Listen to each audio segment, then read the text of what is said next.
What's up, everybody? This is Sam Spade from the Midnight Devils coming to you on the Get Laid in the USA Summer Tour. But I got business to talk about. I got something I need to get off my chest. Ladies and gentlemen, the Midnight Devils are coming back to Australia. We're coming back. Can you even believe it? We're coming back in November. But I got more details, but the man that knows more, Crispy, has all the details. Gee, what I hope I do, brother. Anyway, thanks for joining us, Sam. Good to talk to you again. Hey, it's good to see you too. It's great to be back. We have been on tour since basically we left Australia. We're on tour right now, and we can't wait to come back and see you guys. This is incredible. It's like a dream come true over and over and over again. It is, and in the meantime, since you were here last, you've also got married too, my friend. So on behalf of everyone, congratulations. Thank you very much. Yes, beautiful Carrie Morris. So there's a new Carrie Spade in the world now, and everybody's watch yourselves. Fantastic. But aside from you getting married, the big news is, as you say, the Devils are back. Like after conquering the world, you headed back here in November for a run of shows with fellow countrymen Boulevard of Eyes, an Australian outfit, Awaken the Hate. So it's our way of saying happy 4th of July by announcing both US bands today. You know, the funny thing is that 2 4th of Julys, America's Independence Day, 2 of them, I've celebrated with you in Australia. And guess what happens on the 4th of July in Australia? Nothing. Nobody cares. You pretend to sometimes. Yeah, you pretend to, and I understand. I get it. But this time we're actually giving rather than taking away, Crispy. Yes, nice. And so far there's only been 2 shows announced, and you're probably hearing this for the first time as well, bro. But the first is on a cruise ship around Sydney Harbour on Sunday, November 23rd with yourselves, Boulevard of Eyes, Awaken the Hate, Frankies' world famous house band, and more. So I hope you can swim. I love it. That may be the coolest thing I have ever heard. You might have just made my day with that. Fuck the rest of the tour. We're going on a cruise to Sydney Harbour. Hell yeah. All right. What's behind door number 2? The other one is a show the following Saturday in Brisbane as part of Heavy Fest 3 at Soapbox Beer with Boulevard of Eyes, Awaken the Hate, Dreamkillers, PistonFist, Kaosphere, Engraved, and a stack of others. So I'm pretty sure it's going to be the biggest scale Australian show yet, the Midnight Devils. Festival show. Love it. And Australian festivals. Festivals in the States are crazy, but I've been saying it for a long time. You crazy Australians take everything to a whole nother level. I can only imagine what a festival in Australia is like. Yeah, nice. And of course, there's not just going to be those 2 because there's a week and there's a lot of territory to cover in between then, but we're going to keep everyone, including you guys, guessing a bit longer until we announce any of them. We are so excited. We can't get there fast enough. This tour is wrapping up right now in the USA, and it just has been incredible. Supporting that same record that we dropped in Australia the last time we were there, So Hard It Hurts, the brand new single shocked the world. Everything's going great, and we can't wait to come back. And you were only here last year about this time as national support for One But Not Forgotten too. Like, how did that tour go? That was maybe one of the coolest things, and we talk about this all the time still, going to see Bon Scott's grave, jamming with the original drummer off the Livewire record. Like, some of those AC/DC things, being welcomed into the AC/DC family and being such big fans of AC/DC and doing it all in Australia, that was like next level. One of the cooler things that you almost can never duplicate because it's just so unique and so cool. And speaking about the AC/DC family, like, how'd you guys go with the AC/DC and One But Not Forgotten crowds? Like, you're not exactly what they would have been expecting to look at or listen to. Oh, dude, I was so nervous going into the tour. I'm like, but for us in America, AC/DC is different, right? For us in America, AC/DC is one of the greats, one of the top time all rock and roll bands ever, right? But in Australia, they're a hardworking, hard partying, blue collar rock band. So to have a glam band open up for a blue collar, hardworking rock band, I thought this is going to be tough. We're going to have to work really hard to get these people, into what we're doing because we're so unique and so different. But it was from that beginning, it's like that. It translates the love, the rock and roll, the energy. It all translated and it went over like gangbusters. And they go, oh, these guys are exactly like us. They just wear a little bit more lipstick.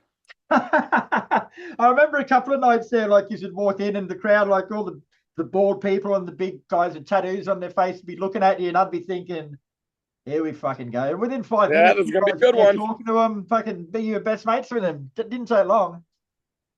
And it was always, I always felt like it was if I could get them by the 3rd song, like we had it, we would win. And I think every show on that tour, by the third song, we had them, we pushed it over the top and set it up really good for Bomb But Not Forgotten to just come in and knock it out of the park. That's baseball term. Baseball. Audience over here, bro. Audiences all over the world seem to fucking love you guys. What is it? What is it about you that is so lovable? It's that we're doing it for all the right reasons. I think it's that we're here to have fun. We're here to make this real. It's not made up. It's not a gimmick. It's not cheesy. It's all rock and roll realness. And at the end of the day, we all kind of grew up with our favorite bands, whether it be Slipknot, whether it be Kiss, whether it be all this. With the Midnight Devils, we get a chance to really go out there and kind of to live that and do it and have a blast doing it and make those memories. And really, it's about those stories. And when you come to a Midnight Devils show, lo and behold, somewhere, some way, you're going to have some insane story that you got to tell your friends the next day. It's every night, Crispy. You know for a fact. I know stories for a you fact. tell for the rest of your life. Yep. You touched on this briefly before, mate, but last year you did release your second album, So Hard It Hurts. So Third, yeah. Well, okay, you can correct me as much as you like, but you released your third album, So Hard It Hurts. Third. How has it been received? Awesome. It's just been, we weren't setting out to write the next sorry for swearing. We weren't setting out to write the next incredible, Sgt. Pepper's Lonely Hearts Club Band. It wasn't about singles. It wasn't about this. It was about continuing the story. And how do we make the Midnight Devils go on for another 2 years? Like, where are we going to take this? Okay, we got our party. We got this. Everything's feeling good. What are we going to write about? And inevitably, what we write about is being on tour and all this stuff that we see and all these amazing feelings and even the good and the bad stuff we write about. So the album has just been going over like crazy. People love the singles. Get Laid is requested every single show. The new single shocked the world. People love it. And it's just a continuation of the party. And I think that's just kind of what it is. It's the forever weekend that never ends. And you mentioned Shock the World. Well, that came out probably about a week ago now. So how has that one been received? It's awesome. And we did that at a sold-out show, a sold-out festival show in Cincinnati last year. So we did this song, Shock the World. We shot the video, completely sold out. And it really is like, it's that glimpse. It's the first time we've kind of pulled back and done a real live glimpse of the Midnight Devils live show. A lot of it has been on the creative side of cartoons and animations, great images, funny stories, all this. This was kind of the first video that we've released that shows the entire live show in its full glory. I think it balloons, everything, dollar bills, yeah. That's a good point because you guys are essentially a live band and capturing your live feel in a song is a bloody hard thing to do, but I think you've captured it with Shock the World, and it actually does give off a fair representation. Yeah, I think so too. That's our number one problem as a band is how do we capture what we do live on record? And I don't think we've gotten there yet. We're trying our best, and like you everything you can possibly do to make it as live in the studio as you can. And then when you put it to that video, and people go, "Oh, I completely get this now. I understand what these guys are going for." It's that interaction between the crowd and the band that make it so good.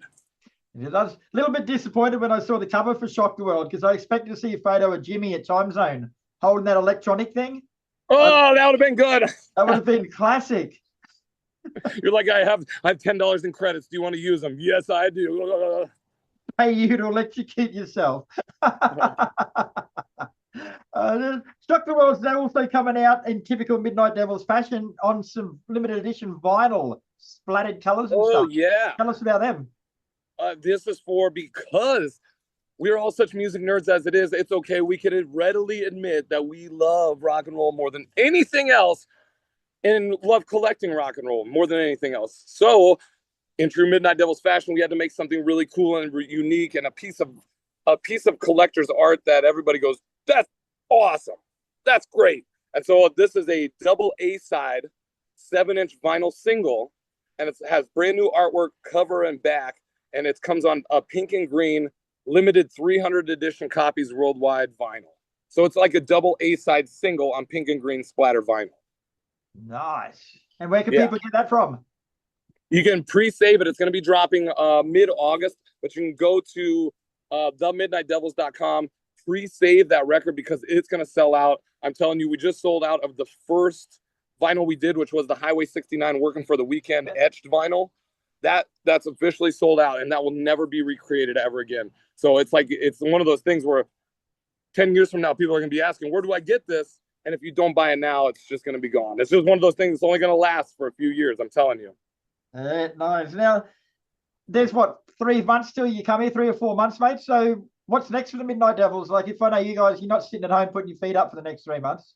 Weirdly, we are. We've been on tour since January. So once this tour gets done, this is the 4th leg of the U.S. tour. So once this tour gets done, we just have some time off. So what we're really going to do is start working on the creative side.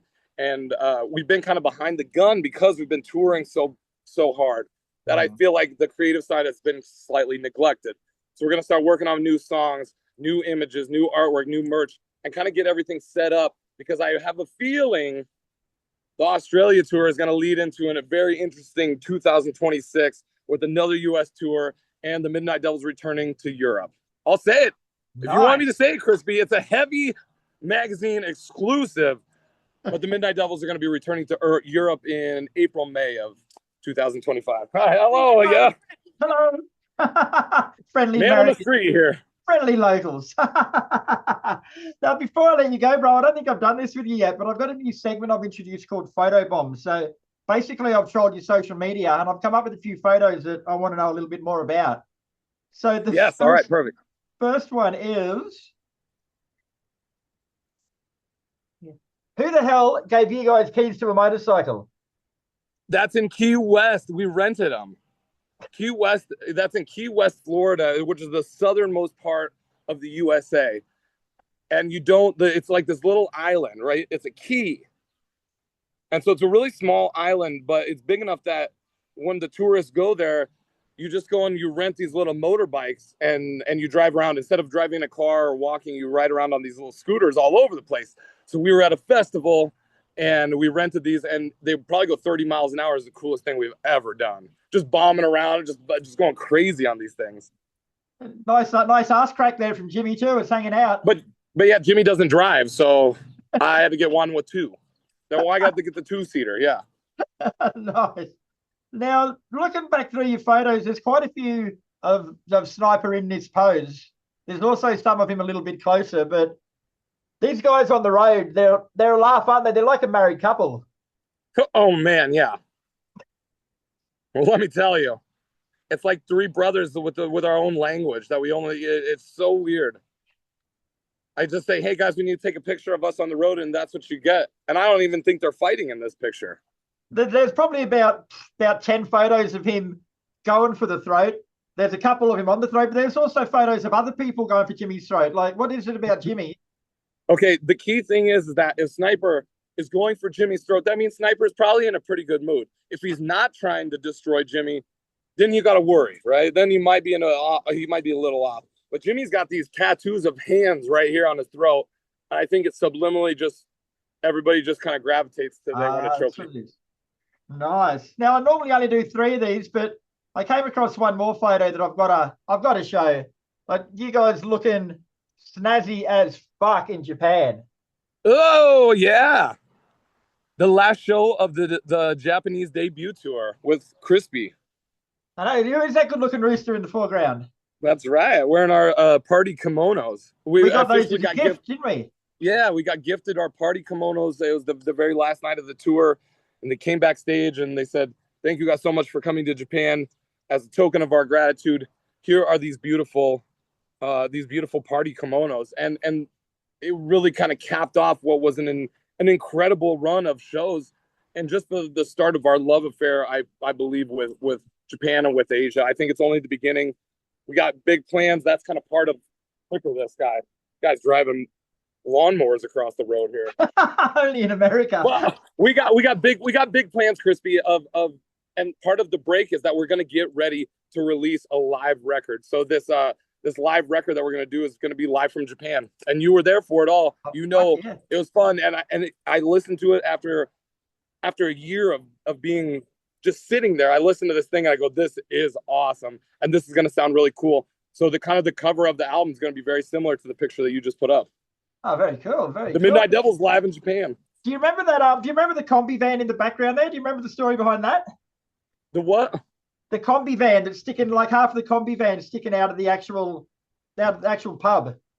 Oh no, I don't know the story. I got the story from the boss. That's actually a real van that crashed into the club. Like that's the kitchen of the club there, Oh my God. and it was going too fast. It crashed through the wall, and they've left it there and built it around it, and that's part of the feature there now. Unbelievable. That's so cool. With that, what a great show to end the tour. It was just so good. And the whole run through Japan was just like nothing I'd ever done before. And we can't wait. And that's always like goal number one is like, how do we get back? How do we get back? What's it going to take us to get back? Very nice, bro. All right, well, we'll let you go. I know you got a show to go to now, but thank you, Kris. Devils are returning November 23rd. Will be the first date. 29th has been announced. Look at the Midnight Devils site. Look at xmusic.com. Follow Heavy. All shall be revealed. Thanks for waking up early and doing this. I appreciate it, buddy.